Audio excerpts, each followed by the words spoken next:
Hello and welcome to all our viewers in Nigeria and around the world to Midday News on Global Television. Coming to you live from the nation's capital, Abuja. I am Ramsey Enoch Agbo. A quick reminder that Global Television is on DSTV channel 365 and Star Times 276. You can download the Global TV Nigerian mobile app for Android and iOS devices to keep track of our broadcast. President Bola Tinubu has approved the release of 120 billion naira to the Federal Ministry of Education to advance the ministry's technical and vocational education and training (TVE) agenda. This came as the federal government prepares to empower at least 650,000 youths with the technical, vocational, and digital skills required to meet emerging industrial and labor needs. The Minister of State for Education, Professor Sawaiba Ahmed, revealed this in her speech at the commissioning of the Community and Education Center at Ikotabasi, Akwa Ibom State. Youth involvement crime is on the increase, and the growing trend is sparking serious concern across the nation. From petty theft to cyber fraud and violent offenses, the signs are becoming increasingly difficult to ignore. Our correspondent Amarachi Ibe was in the street of Owerri, and this is her report. We move into the streets of Owerri. The streets echo with conversations about the root causes. Many residents blame widespread unemployment, deepening poverty, and the pressure to keep up with peers. Others point to the relentless pursuit of quick money as a dangerous motivator, leading young people astray. Poverty, unemployment, they've been addicted to drug or drug abuse, and also societal negligence. The hardship in the country is one of the major reasons why youths go into crime. Another angle is also when pressure group trying to meet up with some certain things that life can offer makes youth go into crime. Well, nowadays youth don't want to work. They are looking for sharp money. So most of them go into money rituals. They do yahoo. Some are doing runs. The new name they're calling now is hookup girls. Public affairs analyst Fidel Onyeneke says the solution lies in targeted policies that empower the youth, giving them opportunities to thrive within the system rather than outside it. We have not mainstreamed the activities and development of youth in our governance, act of governance, in our policies and so on. There are certain policies that we are supposed to make that will make the youth appreciate the fact that they are part of the society. Regrettably and unfortunately, such policies are not being implemented, even when we have them in the country. For any society to make it, for any government to achieve anything, you must mainstream the development of youth in the act of governance. Traditional ruler of Avon Autonomous Community, Eze Mike Okere, believes tackling drug abuse and engaging young people in meaningful ventures are critical steps in addressing the crisis. If you want to curtail crime in the society, first thing, curtail drug. So once we can curtail the amount of drug coming into the society, you see, the boys will go sober. And there are a lot of ways to rehabilitate these youths. It's a very simple way. You can rehabilitate them. Take them, I told you, you can rehabilitate these children.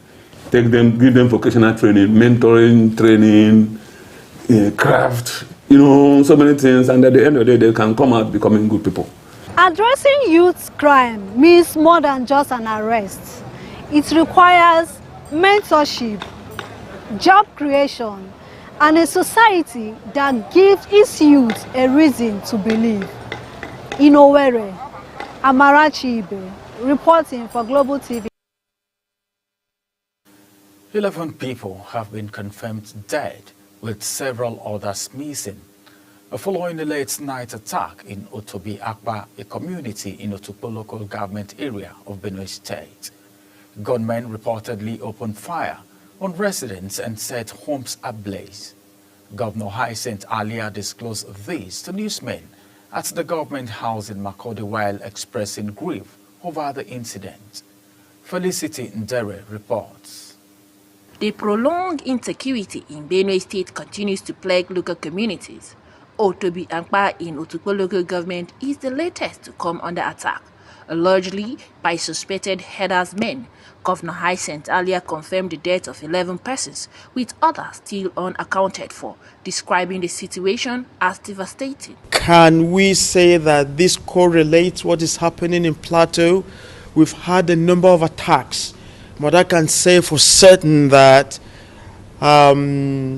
what we see in the front lines now, Nate, the horrible, terrible fighters are in the front lines. They come and they kill any person, irrespective of ethnicity, on their way. So they kill them, all the residents run away, they go back a few weeks, and then they come in full-fledged for occupation. This is land grabbing. The governor, in his lamenting state, described the incident as horrific and heartbreaking, saying many parts of the community have been deserted after the attackers overwhelmed residents. It's reported by the very victims that it is the armed herders who came to attack them. What I know for the record is we're now realizing that there was some bit of a threat that came out. Someone sent a message, one of the claimed herders who had lived down there with the people for a very long time, for some reason sent out some message to one of his friends, an indigenous friend, that they were going to attack. And yesterday it happened. We've been having challenges with this axis. If you hear of any kidnapping by Otukpo local government, this is the axis. We are experiencing the new phase of these attacks. Governor Alia assured the public that search and rescue efforts are ongoing. He therefore called on residents to remain vigilant and to report any suspicious activities to the police, military and local vigilante groups. In Makurdi, Felicity Ndere, Global TV News. The Nigerian Army has appointed Lieutenant Colonel Onyinyechi Anele as the acting director of Army Public Relations. She is the first woman to occupy the position. Anele, member of Direct Regular Course 15 and a fellow of the Nigerian Institute of Public Relations. Her appointment takes effect from April 22, 2025. In a bid to solidify the partnership fostered through the Nigerian South African Biannual National Commission, recently inaugurated by President Bola Tinubu and President Cyril Ramaphosa, and the Minister of Solid Mineral of both nations have signed a memorandum of understanding that is MOU outlining key areas of cooperation, complete with implementation timelessness. Sharon Ajay completes the story. During a bilateral meeting in his office in Abuja, the Minister of Solid Minerals Development, Dr. Dele Alake, hosted South Africa's Minister of Mineral Resources and Energy, Gwande Matashi. Dr. Alake described the engagement as a milestone in deepening bilateral relations, especially in the vital mining sector. Reflecting on the historical ties between the two countries, Alake noted the long-standing diplomatic and economic cooperation built on the mutual respect and a shared vision for Africa's development. He stressed that collaboration in the mining sector offers vast opportunities for industrialization, job creation, and sustainable growth across the continent. As we proceed, like I said, let us remain guided by the principles of mutual benefit. It is through this principle of mutual benefit that the rest of Africa can also benefit. So aim to strengthen our capacity building through these collaborative efforts and meetings We need to strengthen our technical and regulatory frameworks through joint training and research initiatives. Alake says the signing of the Memorandum of Understanding in Geology, Mining and Mineral Processing will serve as a cornerstone for facilitating knowledge and technology transfer, investment promotion, capacity building, regional integration, as well as value addition. He emphasized Nigeria's renewed focus on developing its mining industry, stating that South Africa could benefit from Nigeria's vast mineral wealth, while Nigeria could tap into South Africans' advanced mining expertise, which is sharing best practices in exploration, in extraction, and beneficiation to enhance efficiency and sustainability. Also is geared towards investment promotion, encouraging cross-border investments in mining projects and downstream industries. In his remarks, South Africa's Minister of Mineral Resources and Energy, Gwande Matashi, affirmed that South Africa, where mining plays a central role in the economy, stands to gain from Nigerians' revitalized interest in the sector. He added that his visit aims to fine-tune agreement from the Binational Commission and to deepen collaboration on mutually beneficial projects with Nigeria's Ministry of Solid Minerals Development. South Africa can find each other and work together, I can assure you Africa will be different. I'm making this point because we're in a continent which is the least developed continent in the world. We're very rich in mineral resources and oil and gas. Both ministers committed to sustained engagement and collaborations to boost intra-African trade and deliver on the actionable steps outlined in the MOU. They expressed confidence that this renewed partnership would significantly enhance the mining sectors of both countries. Sharon Ajay reporting for Global TV News. The chairman of the Presidential Fiscal Policy and Tax Reforms Committee, Taiwo Oyedele, says the tax reform bill will curb poverty and empower ordinary Nigerians. Oyedele made this known at a spokesperson's summit organized by the Nigerian Institute of Public Relations in Abuja. He expressed strong optimism about the sweeping changes that the bill would bring, especially for the low-income earners and small businesses across the country. The People's Democratic Party's Governors Forum has expressed solidarity with suspended Rivers State Governor Siminalayi Fubara amid his ongoing ordeal, including his suspension and the declaration of a state of emergency. The governors, who met in Ibadan, Oyo State, urged the federal government to address the alarming insecurity across the country. Our correspondent has the details. It is a convergence of state executives under the platform of the People's Democratic Party, and they have converged on Nigeria's southwest political capital, Ibadan, to deliberate on how best to reposition the nation's major opposition party ahead of future elections.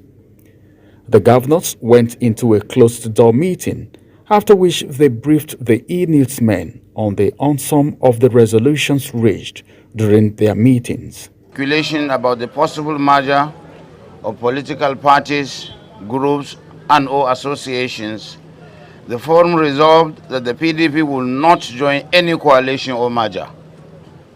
However, the PDP, as a major opposition party, welcomes any party, persons, or groups that are willing to join it with a view to wresting power and enthroning good leadership in 2027. In addition, the People's Democratic Party (PDP) governors addressed issues relating to the smooth running of its party, while it also lamented what it termed the worsening security situation in parts of the country, calling on the federal government to look into the matter and check the needless loss of innocent lives. The forum finds alarming the worsening security situation in the country, as evidenced in parts of the country, especially Borno, Plateau, Katsina, and Edo states. The forum calls for the review and reordering of priorities and strategies, including adopting a bottom-up template that guarantees the subnationals to constitute an effective line of defense against security breaches. Present at the meeting were host Governor Sheyi Makinde, Governor of Bauchi State, Bala Mohammed, Peter Mba of Enugu State, Agbu Kefat of Taraba State, Dauda Lawal of Zamfara State, amongst others, while governors of Delta and Akwa Ibom states were represented by their deputies. Ramsey Enoch Agbo reporting for Global TV News.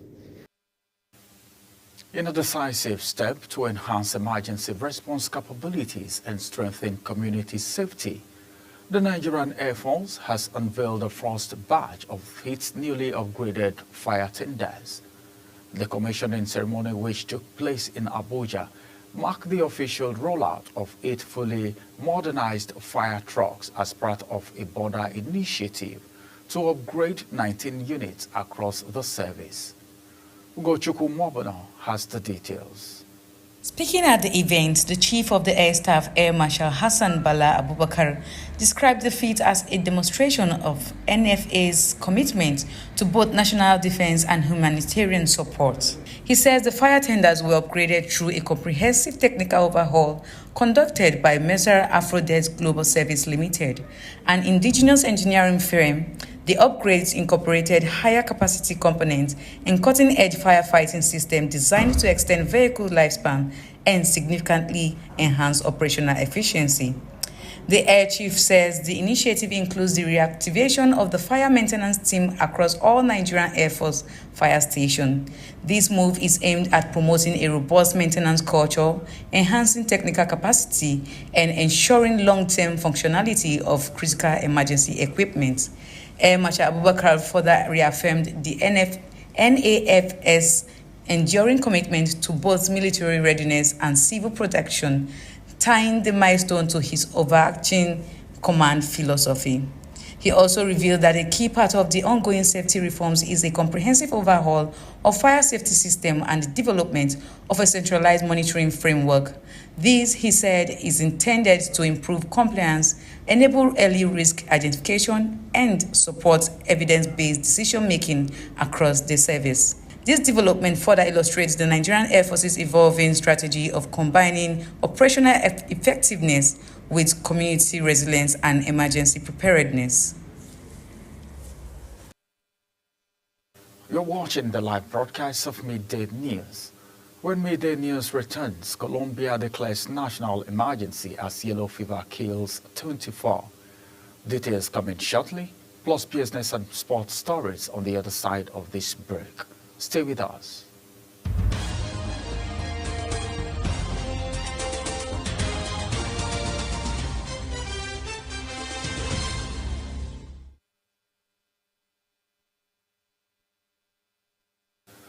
Welcome back. Now to the world of business. Director General of the World Trade Organization, Dr. Ngozi Okonjo-Iweala, says global goods trade is expected to fall by anywhere between 0.2 and 1.5% this year, depending how United States President Donald Trump's tariff plays out. Uyi Agbomofoigbe has the report.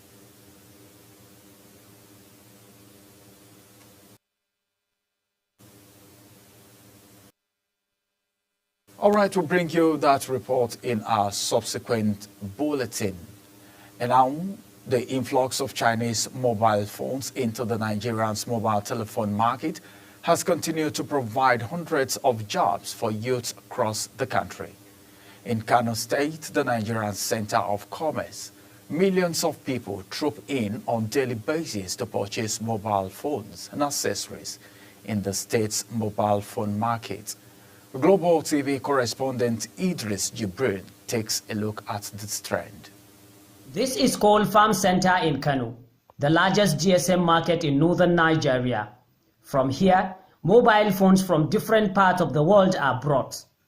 From repairs to selling of GSM accessories, hundreds of youth are engaged in various trading activity. Traders here say millions of jobs are being created. At least even if there is nothing, Palm Center GSM market has contributed a lot to the entire Kano state, and it helps government at least for job creation. If you look at Farm Center, as I am talking now, we have at least more than 21,000 members in Farm Center GSM market that they are selling phones and other phone alliance here in Farm Center. So at least even if there is nothing, we have contributed a lot to the government of Kano State. Over the years, the inadequate capital, the lack of government intervention, and more disturbing, the problem of foreign exchange is gradually threatening this trade in Kano. According to the traders union in the market, apart from job creation, Farm Center GSM market is contributing significantly to revenue generation and has remained consistent in improving the youth living standard. It gives us something doing and hope that there are opportunities and there is hope. Like without even having a degree or like maybe Western education, you can come here at least make an earning for yourself. Like tips, they used to stall or steal tips, funds from other people and bring it here to the market, sell it. Once the sellers like us here, that is why our Oga said that we should not buy any laptop or phones without a receipt. Capitals. The challenges is all about capital. Most of the youth here in Palm Center, they are liking what? They are liking capital. We don't have capital here in Palm Center, and we want to call the attention of government at least to help us, to help our youth, at least to empower them with maybe some money or some gadgets or something that will going to boost their businesses here in Palm Center GSM. Over 10,000 youth are currently trading in this market, but they require expansion and government intervention across all value chain of the trade. From Kano, Idris Jibrin reporting for Global Television News. Now from the world of sports, Nigeria's Quadri Aruna was the first African to exit the 2025 ITTF World Cup in Macau, China, as the continent's campaign came to a disappointing end following group stage elimination for all representatives. The second-ranked African player fell in straight sets to Sweden's Aston Kjellberg. Despite reaching the 2025 Basketball African League playoff with a game to spare, Rivers Hoopers coach Ogo Odaudu says the Nigerian champions still have some work to do to reach their target at the tournament in South Africa in June.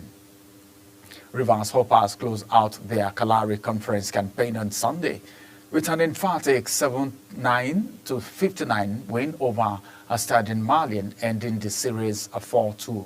But the coach isn't satisfied, having set a target that is higher than their third-place finish from the last season. And that's it on Global TV Midday News. A quick reminder that Global Television is on DSTV channel 365 and Star Times channel 276. Kindly follow us across all social media platforms now showing on your screen using our Global TV NG. You can download the Global TV Nigerian app for Android and iOS devices to keep track of our broadcast. I am Ramsey Enoch Agbo. Thank you for watching.